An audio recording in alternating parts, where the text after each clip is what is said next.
Now, I don't want to pick on ball players, because boys and girls and adults, we all do it.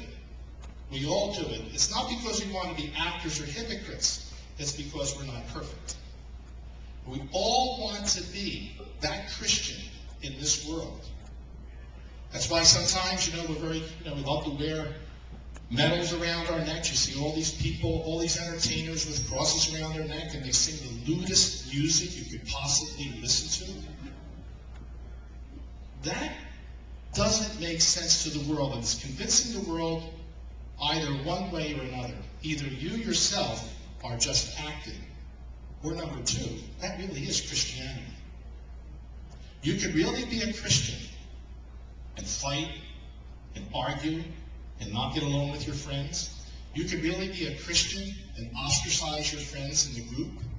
You could really be a Christian and wear all of these kinds of signs of Christianity and talk and act as if Jesus never entered your mind. That's so easy for all of us to do. How hard it is to be a Christian. And one way in which we strengthen ourselves in becoming Christians is to work together, to be together, to find the support of one another, just like we're doing today. That's why I went over, you see one person getting up and they just want to get into the swing of it. Just be a part of all the celebration. And that's hard to stand up alone and keep looking behind you. Is there anybody else coming along? And the temptation is to sit down. That's the temptation. But what the real challenge is to be able to stand there until that next person along with you stands up and puts their hands together and sings along and is good and gentle and kind to other people. So you watch today, I don't know, this is my first Spirits game. I'm really excited. I even got my own shirt. Which is really nice. Goes to show you don't have to do much. You don't have to do much. Wear a big funny hat and show up, on time when you get a shirt like this. This is weird.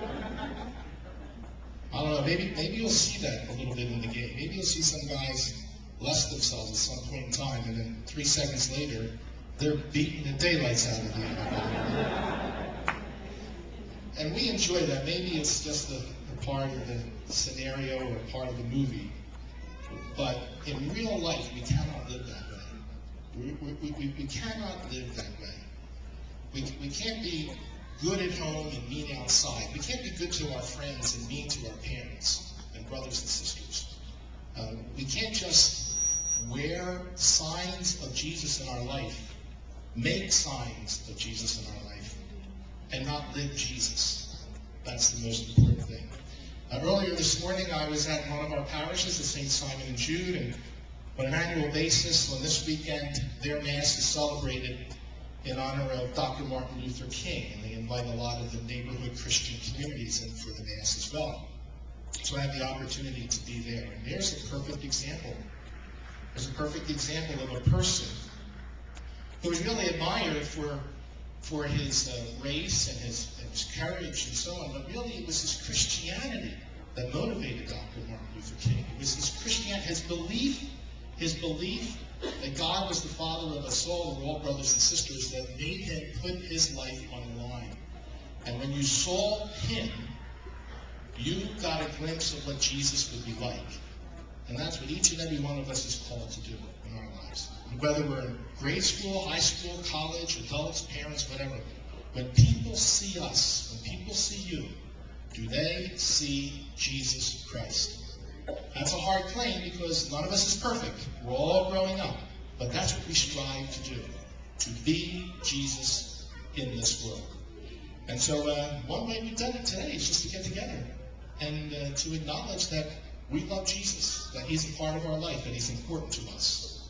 And for all the young people here, I hope that you can, as much as you can share your enthusiasm about American Idol or whatever it is that occupies your time in your conversations, that you can feel just as comfortable about saying what Jesus does for you in your life.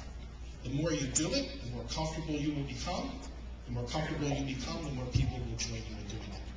So once again, I'm very grateful, Dan, to you to have this opportunity to gather our people together in the name of Jesus, and then to root our team on here. This is a tough game. I said, I was telling Dan, I caught a little bit of the, I'm still new to the history here, but I caught a little bit of the newspaper this morning before we went out to Mass. A big game for them today. Dan was explaining a lot of reasons why, so we'll root the Spirit on. God bless you. Thank you, everybody.